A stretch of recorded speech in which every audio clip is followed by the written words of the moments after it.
شکر ادا کرتا ہوں کہ جتنے لوگوں کو گولیاں لگیں 12 یا 13 لوگوں کو سوائے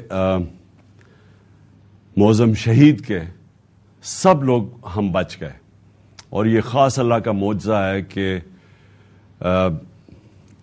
اتنی گولیاں لگنے کے باوجود کوئی بھی ایسا نہیں ہوا کہ اگر وہ گولیاں تھوڑی ادھر ادھر ہو جاتی تو شاید بہت زیادہ لوگ جان کھو بیٹھتے۔ تو میں آج اپنے سارے جو آج یہاں آئے ہوئے ہیں وزیر آباد میں، آپ کے لیے بھی اور جو بھی میرے پاکستانی دیکھ رہے ہیں، میں آپ سب کو مخاطب ہوں۔ سب سے پہلے یہ جو حادثہ ہوا، یہ جو حادثہ نہیں، یہ جو پلان کر کے مجھے قتل کرنے کی کوشش کی گئی، میں پھر پہلے واضح کر دوں کہ یہ سپٹمبر میں پلان بنا تھا۔ سپٹمبر میں پلان بنا تھا۔ 24 سپٹمبر کو اس پلان کا میں نے پبلک جلسے کے اندر میں نے یہ بتایا کہ یہ پلان بنا ہے۔ میرے خیال میں جلسہ رحیمی اور خان تھا کہ یہ کس طرح دینی انتہا پسند کے اوپر ڈالیں گے، اور یہ جو 2 نون لیگ کے جو قاتل ہیں، ماڈل ٹاؤن میں انہوں نے قتل کیے، لوگوں کو دن دہاڑے قتل کیے، لوگوں کو گولیاں مروائیں پولیس سے۔ شہباز شریف نے ایکسٹرا جوڈیشل کلنگ، پولیس مقابلے میں لوگ مارے، اس کی ہیومن رائٹس نے اس کے اوپر پوری رپورٹ دی ہوئی ہے۔ رانا ثناءاللہ کے اوپر جو 18 قتل ہیں، یہ عابد شریف کے باپ نے کہا ہوا ہے، تو یہ قاتل ہیں۔ انہوں نے مل گئے یہ جنرل کہ اگر دینی مارے گا تو ان کے اوپر سے ساری ذمہ داری اٹھ جائے گی۔ اس کا مطلب کہ عمران خان نے لوگوں کو کوئی توہین مذہب کیا، کوئی اس نے توہین رسالت خدا نخواستہ کی، اس کی وجہ سے یہ ایک اشتعال میں آ کے ایک دینی انتہا پسند نے قتل کیا۔ یہ سارا پلان تھا، ہمیں پتا تھا۔ میں نے 2 جلسوں میں پبلک کو بتایا کہ یہ پلان بنا رہے ہیں، اور یہ پلان پھر وزیر آباد میں سامنے آیا۔ اور یہ جس لڑکے نے گولیاں چلائی، ایک دم کور اپ شروع ہو گیا کہ جی بس وہ ایک دینی انتہا پسند تھا، اور وہ اذان نہیں تھی، اور یہ اور سارا جو مذاق کیا گیا وہ بھی کور اپ تھا۔ پیچھے یہ بیٹھے ہوئے تھے جو پورے کنٹرول کر رہے تھے کہ نیریٹو کیا ہوگا۔ اور پھر جب یہ ہمیں پتا تھا، کیونکہ مجھے تو پتا تھا، پہلے ایک ادھر سے گولیاں آئیں، پھر دوسری طرف سے آئیں، یہ بھی کہا گیا کہ نہیں جی یہ تو صرف ایک، اور وہ کہتا ہے اگر کسی کو شک ہونا چاہیے تو وہ جب خود کہتا ہے کہ جی میں اکیلے نے کیا ہے، تو ادھر سے بھی پتہ چل جانا چاہیے کہ پیچھے سے اس کو طوطے کو پڑھایا جا رہا تھا۔ اور اب جب فورینزک ہوا ہے اس کنٹینر کا، تو واضح ہو گیا کہ 2 مختلف قسم کی گولیاں استعمال ہوئی، یعنی 2 شوٹر تھے۔ تو جو سارا ان کا پلان بنا ہوا تھا کہ سلمان تاثیر کا قتل ہوا، دینی انتہا پسند نے کیا، وہ سارا وہ ختم ہو گیا۔ اب دوسری چیز کہ آج میں خاص طور پہ ایک تو ابتسام کو، جو ماشاءاللہ ایک ہیرو ہے، کیونکہ میں نے جب اس کی فوٹیج دیکھی کہ ایک عام آدمی دیکھ رہا بندوق اس کے ہاتھ میں ہے اور اس کے باوجود وہ پکڑ رہا ہے، میں تو پہلے اس کو سلام کرنا چاہتا ہوں کہ ہمارے نوجوانوں میں اس طرح کا جذبہ ہے، یعنی ایسے ہمارے نوجوان ہیں جو کہ اپنی جان خطرے میں ڈال کے اور وہ بچانے کی کوشش کر رہے تھے۔ اور میں تو اس کو اب میں کیا کہوں گے، شکر ہے، میں تو اس کی والدہ کا بھی شکریہ ادا کیا کہ آپ نے ایسے اپنے بیٹے کو تربیت کی ہے۔ دوسرا جو سب سے بڑی ٹریجڈی تھی وہ معظم شہید کی تھی، اور وہ ہم سب سے دیکھی نہیں گئی وہ تصویریں کہ 3 بچے اس کے بیٹھے ہوئے ہیں اور باپ کو جگانے کی کوشش کر رہے ہیں۔ اور میں پھر سے کہہ رہا ہوں کہ ہم انشاءاللہ پوری ذمہ داری ان بچوں کی ساری زندگی تک لیں گے۔ اب میں اپنی ساری قوم سے جو 2-3 آج باتیں کرنا چاہتا ہوں۔ پہلے تو یہ، اب ہماری مارچ رکے گی نہیں، ہماری حقیقی آزادی کی جو تحریک ہے وہ رکے گی نہیں، وہ انشاءاللہ اور زور پکڑے گی، کیونکہ یہ جو اس کے بعد ہوا، اب میرے ذہن میں کوئی شک نہیں کہ جب تک اس ملک کے اندر ہم انصاف نہیں لے کے آئیں گے ہم حقیقی طور پہ آزاد نہیں ہوں گے. اور ہم حقیقی طور پہ جب تک آزاد نہیں ہوں گے یہ ملک میں خوشحالی نہیں آنے لگی. یہ اگر کسی کا خیال ہے کہ جنگل کا قانون ہو اور ملک خوشحال ہو جائے, خواب کے اندر تو ایسے ہو سکتا ہے, یا لوگ خواب دکھا سکتے ہیں, لیکن جو دنیا کا معاشرہ ترقی کرتا ہے وہاں سب سے پہلے انصاف قائم کرتا ہے. میرے نبی صلی اللہ علیہ وسلم نے مدینہ میں سب سے پہلے عدل اور انصاف قائم کیا, پھر اس کے بعد خوشحالی آئی. عدل اور انصاف انسانوں کو آزاد کرتا ہے, طاقتور کو قانون کے نیچے لے کے آتا ہے. اور کیا ہوا اس کے بعد؟ آیا ہے. تب سے ہمیں اس طرح دہشت گردوں کی طرح انہوں نے ہمارے اوپر ظلم کیا. یہ ہمیں پتہ ہے ان کی بیک گراؤنڈ, یہ تکڑے ہیں. اللہ معافی دے کہ اگر یہ کتوں سے دہشت گردی بڑھے گی, جو ہمارے سے انہوں نے کیا ہے, جو ارشد شریف سے انہوں نے کیا ہے. ارشد شریف کی مجھے پتا, ارشد شریف جب مجھے کہہ رہا تھا کون کون اس کو دھمکیاں دے رہا تھا جو ملک سے باہر گیا ہے, اور ارشد شریف میں بعد میں بات کروں گا. اس سے پہلے اعظم سواتی سے جو انہوں نے کیا, یہ جب فیصل صحافیوں کو, سوشل میڈیا کو, ٹی وی چینلز کو دھمکیاں کہ جی عمران خان کی پروجیکشن نہیں کرنی, اور تب سے انہوں نے فیصلہ کیا کہ یہ اب ہمیں جس طرح دہشت گردوں کو خوف دلاتے ہیں, دہشت دلاتے ہیں, وہ انہوں نے ہمارے ساتھ کیا. یہ جو ایف آئی آر رجسٹر نہیں ہو رہی, میں پاکستان کا ایکس پرائم منسٹر ہوں, میں سب سے بڑی پارٹی کا سربراہ ہوں, قانون سے اوپر سمجھے گا. جب وہ یہ کرے گا کہ ایک پرائم منسٹر کا اگر ایف آئی آر رجسٹر نہیں ہوتی, میں سوال پوچھتا ہوں کہ عام آدمی کی کیا حیثیت رہے گی اس ملک میں؟ ایک عام آدمی سے جب کوئی ظلم کرتے ہوں گے یہ لوگ, تو وہ کیا کرتا ہوگا, وہ کدھر جاتا ہوگا؟ اور یہ جب تک یہ جنگل کا قانون رہے گا یہ ملک ترقی نہیں کر سکتا, ہم آزاد نہیں ہو سکتے. انصاف حقوق دیتا ہے, حقوق انسان کو آزاد کرتے ہیں. یہاں تو prime minister, ex prime minister کے حقوق نہیں ہیں. میں ایف آئی آر رجسٹر نہیں کر سکتا اس میں جو پرائم منسٹر اور یہ جنہوں نے, میں پھر سے کہوں,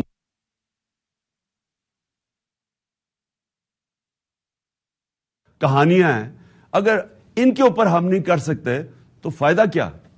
کیا وہ جو لڑکا, وہ جو جس نے اپنے بیان بدلے ہیں, اور کیا وہ لگتا تھا دینی انتہا پسند؟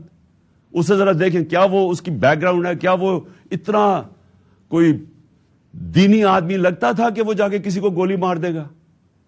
اور اس کو جس طرح طوطے کی طرح پڑھایا گیا ہے, سبق پڑھائے گئے, اور پھر جیسے ہی پتا چلا, اور جو ہم نے تو اوپر سے ہمارے گولیاں گزری ہیں, کہ جیسے ہی واضح ہو گیا کہ دوسرا شوٹر تھا, اس کا مطلب یہ جو سارا پروگرام بنایا ہوا تھا سپٹمبر میں کہ دینی انتہا پسند عمران کو قتل کرے گا کیونکہ اس نے توہین کر دی, وہ سارا ختم ہو گیا.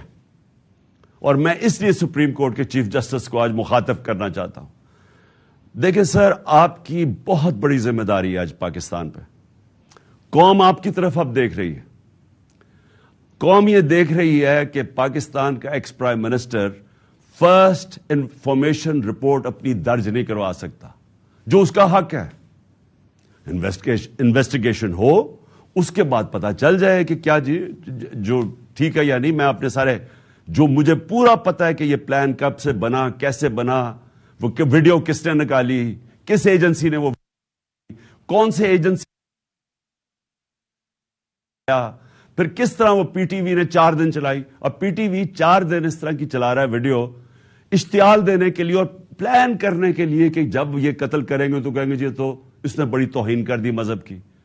اور اس کے بعد یہ جو نون لیگ کی, یہ جو وہ دونوں مریم, دونوں جھوٹی, اور پھر یہ جو جاوید لطیف, انہوں نے جو پریس کانفرنس کرتے ہیں, میں تب سے لگا ہوا ہوں کہنے کہ ان کا پلان بنا ہوا تھا کچھ اور. ان کو کوئی دین سے تعلق نہیں ہے. چوروں کو دین سے تعلق نہیں ہوتا, چوروں کو صرف چوری بچانے سے تعلق ہوتا ہے. جب چور دین کی باتیں شروع کر دیں کہ جی دین سے توہین ہوگی, تو پیچھے کوئی اور گیم تھی. فیصلہ انہوں نے پلان کیا, سارا اسکرپٹ کے مطابق گیا. زندگی موت جس کے ہاتھ میں ہے وہ کہتا ہے کہ ایک پلان انسان بناتا ہے اور ایک میں بناتا ہوں. اس نے بچا لیا. اور میں چیف جسٹس چاہتا ہوں صاحب کہ آپ اس کے اوپر ایکشن لیں. قوم آپ کی طرف دیکھ رہی ہے. یہاں شہباز گل کے اوپر کسٹوڈی, اس کے نیچے لوگوں نے کی, کچھ نہیں ہوا. یہاں اعظم سواتی سے جو کسٹوڈیل ٹارچر ہوئی, اس سے جو کیا, ساری دنیا میں بدنامی ہوئی پاکستان کی, کوئی سو موٹو ایکشن نہیں لیا گیا. اور جب اعظم سواتی کی وہ جو ویڈیو کے سیٹ نکلا ہے, ایک یعنی ملک سوچتا ہے کہ ہم اس سے نیچے گر سکتے ہیں. میں چیف جسٹس صاحب پوچھتا ہوں, اس سے نیچے گر سکتی ہے قوم؟ ہماری تو ہے ہی اسلامک سوسائٹی. میں مغربی سوسائٹیز کو کے اندر سے جانتا ہوں. وہاں کوئی تصور نہیں کر سکتا کہ اس طرح کی ویڈیو نکال کے اور اس کی بیوی کو بھیجیں. تو ہم کتنا نیچے گر چکے ہیں. کب آپ اس ملک کا انصاف کا نظام ہمیں پروٹیکشن دے گا, ہماری حفاظت کرے گا؟ وہ کب وہ وقت آئے گا؟ اور یہ اگر گولی کامیاب ہو جاتی, یہ مجھے مار دیتے, تو مجھے بتائیں, ایک ہی تو جماعت ہے اس وقت ملک میں جو سب سے بڑی پبلک کے اندر ہے, فیڈرل پارٹی ہے. تو ان کا تو پلان یہ تھا کہ وہ تتر بتر ہو جائے. تو یہ تو دشمن چاہتے ہیں پاکستان کے. تو اس لیے میں نے ریکویسٹ بھی کی ہے کہ 4 چیزیں چیف جسٹس صاحب آپ کو دیکھنی پڑیں گی. میری ایف آئی آر, اور اب واضح ہو گیا کہ 2 شوٹر ہیں کیونکہ وہ فورینزکس میں نکلا ہے. تو اس کا مطلب کہ جو انہوں نے کہا تھا ایک ہی آدمی نے اور دینی انتخاب پسند, وہ ختم ہو گئی بات. نمبر 2 اعظم سواتی, اس کے اوپر پوری تحقیقات ہوں. اور نمبر 3 جو ارشد شریف سے ہوا ہے, جو ویڈیو دکھائی گئی ہے ٹی وی پروگرام پہ کل, میرا پہلا سوال یہ ہے کہ ایک ٹی وی اینکر کے پاس کیسے ویڈیو آ گئی, جبکہ اس کی والدہ جو پوسٹ مارٹم کے ریزلٹس مانگ رہی ہیں ان کے پاس تو نہیں آئی. ٹی وی اینکر کے پاس کیسے آ گئی؟ اور میرا نمبر 2 سوال یہ ہے کہ کون اس کی تحقیقات کرے گا؟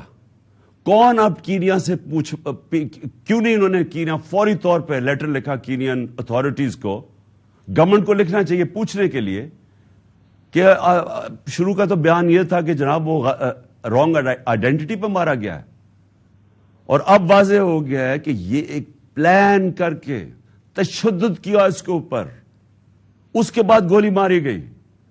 تو جب تشدد کیا, وہ کون تھا جس کو سب سے زیادہ تکلیف تھی ارشد شریف کی رائٹنگ سے, اس کی تحقیقات, اس کی جو انویسٹیگیٹو جرنلسٹ, کون تھا جس کو خطرہ تھا اس سے؟ کون تھا جس کو اتنا غصہ تھا کہ پہلے اس کے اوپر تشدد کرو پھر اس کو قتل کرو؟ یہ چیف جسٹس صاحب, یہ صرف سپریم کورٹ کر سکتا ہے. ہمیں کوئی اعتماد نہیں ہے اب. انویسٹیگیٹو ایجنسیز ان قاتلوں کے, ان چوروں کے, مجرموں کے ہاتھ میں ہیں. اور یہ اعتماد ہے. مجھے پتا ہے انہوں نے کور اپ کیسے کیا, مجھے پتا ہے کہ آتے ساتھ ہی پنجاب پولیس کو کس نے کنٹرول کر لیا. گورنمنٹ ہماری ہے, ہم ہیں پنجاب کے اندر, ہماری حکومت ہے, وہ پولیس کہیں اور سے کنٹرول ہو رہی ہے. اور اب پولیس سے میں ایف آئی آر نہیں رکوا سکتا. اور پھر کون سے کس نے جا کے اس کی ٹیپ ریلیز کی؟ یہ کون سی دنیا میں ہوتا ہے؟ ہم سر بنانا ریپبلک بننے جا رہے ہیں. بنانا ریپبلک کے اندر ادھر کوئی انصاف نہیں ہوتا, اس لیے وہ بنانا ریپبلک ہے. وہاں جنگل کا قانون ہوتا ہے, اور یہ جنگل کا قانون بننے جا رہا ہے. اور اس وقت یہ ملک کو بچانا ہے آپ نے. دیکھیں ملک اس وقت اداروں کے اندر, قوم جو ہے وہ اداروں کے اندر اعتماد کھو بیٹھی ہے. اس کو بحال کرنے کی ضرورت ہے.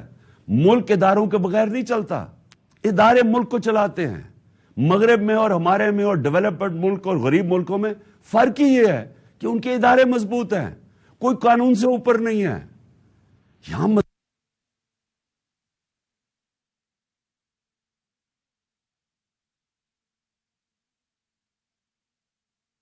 آ جائے جس معاشرے میں, مجھے بتائیں اس سے زیادہ تو دشمن اداروں کا اور ملک کا ہو ہی نہیں سکتا کہ جی ہمارے ادارے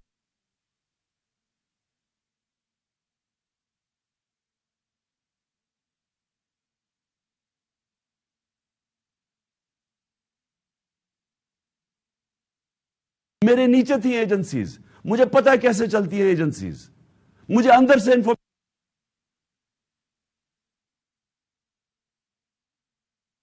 رجسٹر نہیں کر سکتا. اور اگر یہ کہنا کہ جی عمران اپنا سیاست چمکانے کے لیے کر رہا ہے، مجھے سیاست چمکانے کے لیے یہ کرنے کی ضرورت نہیں ہے. اس وقت سارے پاکستان کے اندر کہیں چلے جائیں، ایک اگر پارٹی کبھی بھی اتنی مقبول ہوئی ہے پاکستان کی تاریخ میں، وہ آج یہ پارٹی ہے. اور وہ یہ نہیں کہ میں نے کوئی بڑے کارنامے دیے ہیں، وہ ان چوروں کو دیکھ کے قوم ہماری طرف آ گئی ہے. اور اسی لیے ہمیں ضرورت نہیں پڑی کہ کسی کے اوپر الزام لگائیں تاکہ میری سیاست اوپر چلی جائے. یہ ملک کا مسئلہ ہے، اور چیف جسٹس صاحب یہ ملک کی فیوچر کا مسئلہ ہے، اور یہ فیوچر آپ کے ہاتھ میں ہے. اس ملک کی عدلیہ کے اوپر ساری قوم دیکھ رہی ہے. اس وقت لگتا ہی ہے کہ بس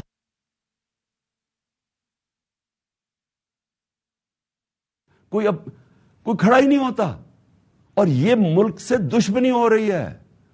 ملک تب تکڑے ہوتے ہیں، میں پھر سے آپ کو کہوں، جدھر قانون کی حکمرانی ہوتی ہے.